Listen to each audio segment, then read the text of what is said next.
putovali spolu dvaja zenoví mnísi, Tanzan a Ekido. Keď doputovali k brehu rieky, uvideli tam stáť prekrásne mladé dievča v hodvábnom kimone. Očividne mala strach prejsť cez rieku, pretože ju zdvihli silné dažde. Ekido rýchlo odvrátil zrak a pozrel inán.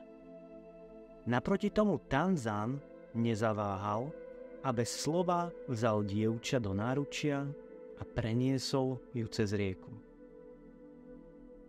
Na druhom brehu ju opatrne postavil a obaja mnísi pokračovali mlčky vo svojej ceste.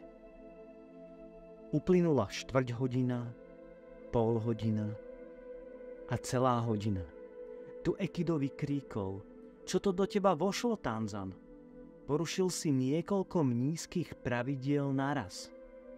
Ako si to pekné dievča vôbec mohol všímať? Nie to sa jej dotknúť a preniesť ju cez rieku. Tanzan Ekidovi pokojne odpovedal: Ja som ju nehal pri rieke, no ty ju ešte nesieš. Čo nám tento zenový príbeh pripomína?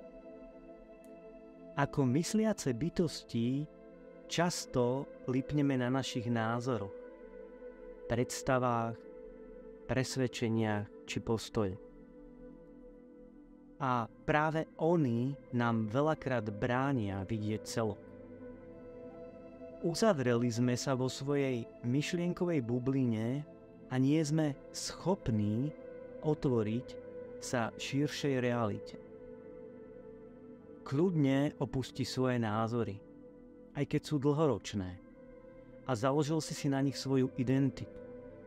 Som pravičiar, som vegetarián, som duchovný človek. Pre tvoj ďalší postup a skutočné sebapoznanie táto vymyslená identita nie je dôležitá.